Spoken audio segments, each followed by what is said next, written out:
Ravens flock, what's going on? I hope everybody's having a good week so far. So we were able to win out coming off the bye week. We finished the season off strong with 4 straight wins, including the most recent win a few days ago against the Cleveland Browns.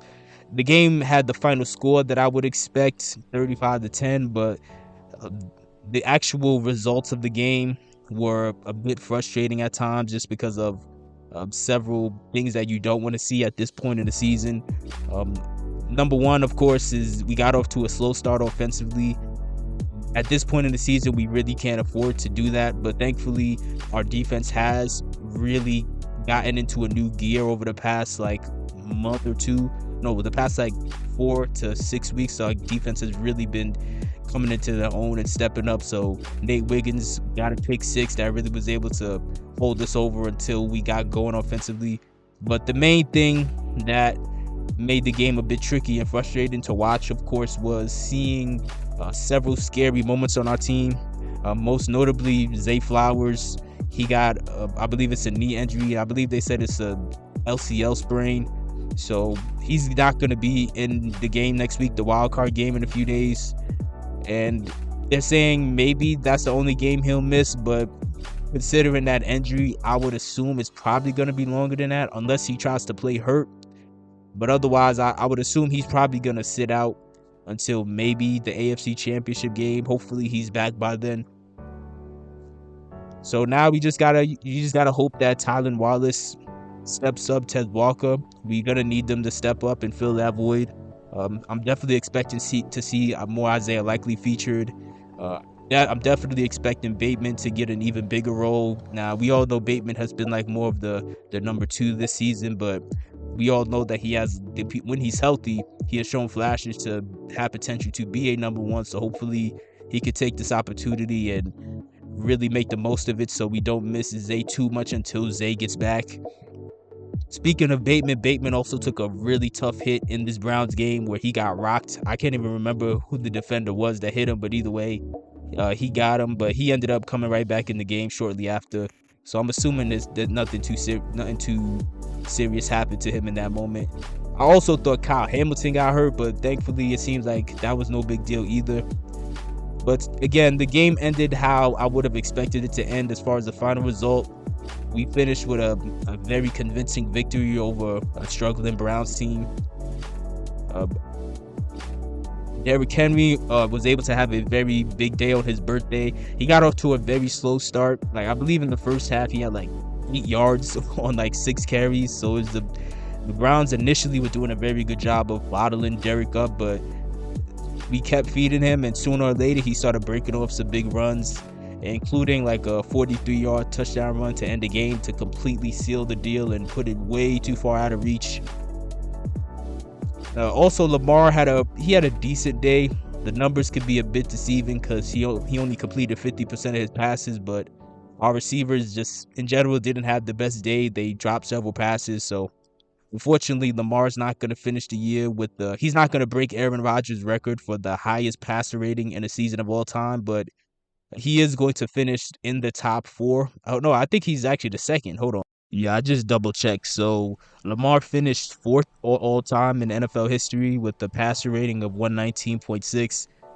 That definitely sucks because he was so close. He was right there. He just needed I believe he just needed a 130 passer rating to break the record. So in this game he only had a 92 passer rating, so that dropped him from possibly being 1st all time to now only being 4th, which is still an insane record to have, which caps off one of the greatest, if not the greatest, quarterback season we have ever seen. I mean, 4,100 passing yards, 900 rushing yards, 41 passing touchdowns, 4 rushing touchdowns, only 4 interceptions all year. They're just amazing. And then on top of that, when you look back at the 4 interceptions, 3 out of the 4 were really just a matter of bad luck. 3 out of the 4, it hit our receivers in the hands, and it just happened to pop up in the air. And unfortunately, no, 2 of them, one to Mark Andrews and one to Bateman, they popped up in the air. They hit him in the hands, but popped up in the air, got intercepted. Then one of them was a perfect pass to Justice Hill, which usually 9 out of 10 times or 10 out of 10 times, when Lamar and Justice Hill connect on the wheel route, it's usually undefeated, but that was the rare instance where it was defeated. And I think it was Peyton Wilson on the Steelers who ripped it out of Justice Hill's hands, which I thought would have been a fumble, but instead they called it a pick. Now, the one that I would say was his fault was that one in the second Steelers game to Bateman, but that was more so a miscommunication issue. So some people might feel it's Lamar's fault, some people might feel it's Bateman's fault, but either way, it's just really just a bad break and miscommunication. But this is as close to a perfect season for a quarterback as you could possibly ask for.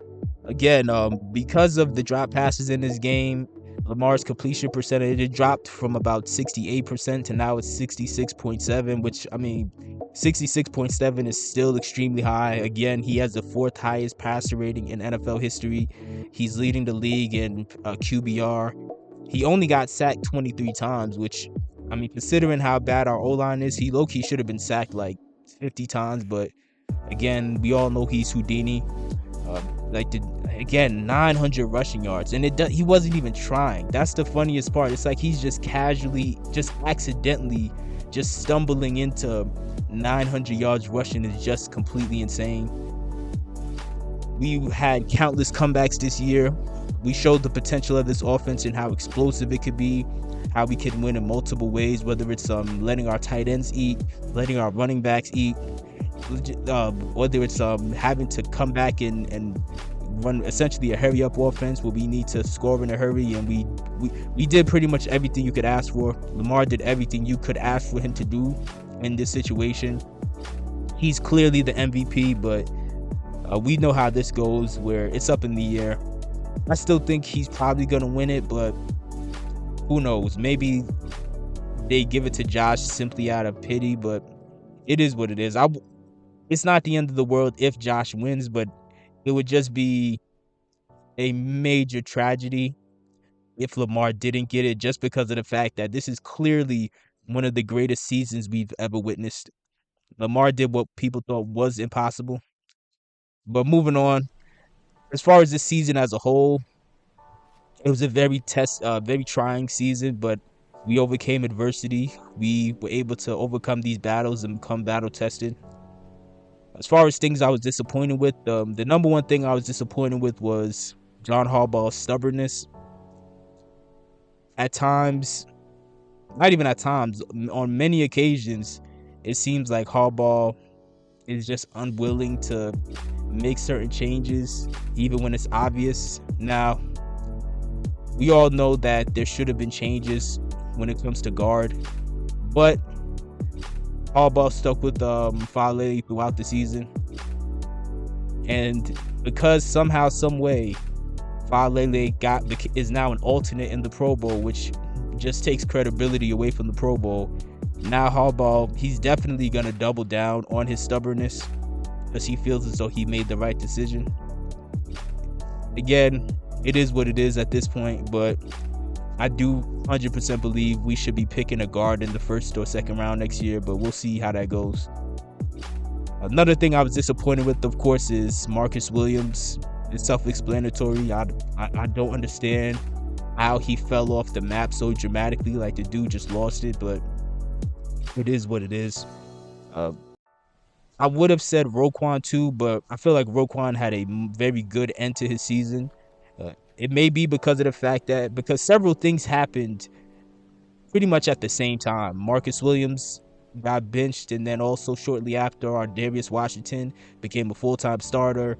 They moved Kyle Hamilton back into more of the traditional free safety position, and all of these, and then also they pretty much benched Trenton Simpson and put Chris Boyd and Malik Harrison in. So several things happened simultaneously, but it seems as though all those things have helped Roquan, where he's even said in so many words now it doesn't feel like he has to do multiple people's jobs, and communication throughout the defense is easier. So I'm assuming he may have felt that Trenton being there and not having a lot of experience caused him to try to do both of their jobs as a way of overcompensating, because he's trying to teach him on the fly. But either way, I don't want to say that I'm, even though if you listen to this channel, I'm not a big Roquan fan, but I don't want to say I was disappointed in him, because I do believe he had a very strong end to his season. But those are the only thing. Like, there's not much else to be disappointed in this season, to be honest with you. Except I will say Justin Tucker, actually, just because we all know that Tucker's a legend. Tucker's the GOAT, but it's sad seeing somebody who's clearly the greatest of all time fall from grace. But I mean, these are the things that happen sometimes. You know, not every athlete doesn't get a they don't all get storybook endings like Ray Lewis or Jerome Bettis or whoever. Like, every athlete doesn't get that sort of storybook ending. Some people, you know, once they start to fall, I mean, it's just a dramatic drop. So, but to be fair to Tucker has bounced back pretty well since the bye. He hasn't missed since the bye, so hopefully he can carry that hot streak into the playoffs and get his career back on the right track, assuming he wants to continue playing beyond this year. But there was way more things to be excited about this year. Just seeing us overcome adversity, seeing this offense reach another level, seeing that Derrick Henry still is clearly in his prime and balled out, seeing Lamar be in a position where he didn't have to carry the running attack. This is the first year of Lamar's career, going back to, I think, 2018, where Lamar has not had to lead the team in running, which was very exciting to see. Seeing all our players step up, whether it's Zay Flowers, Rashad Bateman, Isaiah Likely, Mark Andrews, who, even though Mark got off to a slow start, he finished the year extremely strong. After week 5 all the way to now, he's been on fire. Many people believe he's a Pro Bowl snub. I would agree with that, just because what he's done this year has been very underrated. He literally just became our all-time leader in touchdowns. Another thing I'm proud of is seeing this defense bounce back the way it has in the last 7 weeks. I mean, embarrassing isn't even a strong enough insult to describe what this defense was for us the first 11 games of the season. Just a complete liability. But they've bounced back pretty strong, and I do believe a big catalyst for that was Marlon Humphrey returning to All-Pro form. That's another thing I'm very proud of seeing this season, and seeing Marlon Humphrey get back to that superstar cornerback status that we got used to seeing him at in the beginning of his career. Obviously, he got hurt, and it hasn't been exactly the same. Many people aren't a fan of his podcast. I don't really care about his podcast. I just want to see people play. I don't care if players want to do content, but Marlon has gotten back to All-Pro form. He's been the best player on our defense this year. I don't think he's the most talented, obviously. I think Kyle Hamilton is the most talented person on his defense, but Marlon has been the best player on this defense all year long. Whenever we needed a stop, Marlon got it. And that's one thing that, especially last year, I wish we would have had more, is it seemed like we just couldn't get timely turnovers when we desperately needed it. We created turnovers, obviously. We had an amazing defense last year, obviously, but it didn't seem, as dominant as we were, it didn't feel like we were like that opportunistic kind of defense that could create key turnovers when we desperately needed it. Like the AFC Championship game, for example. We were a better defense than the Chiefs all year, but we didn't get them to create any turnovers. But on the flip side, they got us to create turnovers. But this year, despite our struggles, we've been able to get some key turnovers in moments where we desperately needed it. I mean, we saw it just a few days ago against the Browns, where our offense got off to a slow start, and then Nate Wiggins finally gets a pick, and his first pick is a pick 6. But going back to Marlon Humphrey, all throughout the year, every time we needed something, whether it was a key pick against the Bengals or the Buccaneers or whoever, Marlon Humphrey has come through every single time. So I was very proud of that. I'm also proud of Kyle Van Noy, just seeing somebody who's like a veteran, who's been around the block and been on several teams, seeing him still be this hungry to perform, and seeing him rise to the occasion, even though he himself said that he wasn't used to being double teamed, and when he was on other teams when he was younger, he was used to playing so many different roles, and him just getting used to being more of just strictly like a pass rusher on this defense. Seeing him rise to the occasion and have a even better year than he had last year was very exciting to see. I was very happy for him that he got that $250,000 incentive. I'm also very proud of Odafe Owe this year. You know, he's been a very polarizing figure in the Ravens flock. You know, he didn't live up to what many people thought he was going to be right out the gate, where many people thought he was going to immediately be like a top 5 pass rusher. He didn't live up to that level, but to his credit, he has still become a very, very solid contributor who still, I don't think, has really hit his peak yet. So that's very exciting to see. It's going to be interesting to see how the team handles a contract extension once his 5th-year option is up next year. So we'll see how that goes. But moving on, though, we now have to focus on the playoffs. This is the start of the real season. This is where things get real. It's do or die. We have to make something happen, and the path that we have to take, it was inevitable. I knew this would be the case. I even thought about making a video about this like a week or two ago, but this is the position that we're in. We have to beat this. The road is going to be Steelers, Bills, Chiefs. That's really what it boils down to. And I know many people in the Ravens flock, they're scared of the Chiefs. Not the Chiefs. They're scared of the Steelers because it's a division rivalry and all that. But I'm actually excited that this is the road, honestly. I am excited because at the end of the day, this road, not only will it cap off one of the greatest seasons from a quarterback we've ever seen, but also from a team perspective, this would be one of the greatest runs that we've ever seen in the playoffs. Like this run would arguably be better than the 2012 run where we had to go past the Colts, Broncos, Patriots. Like this would arguably be better than that. I would argue this is better than that.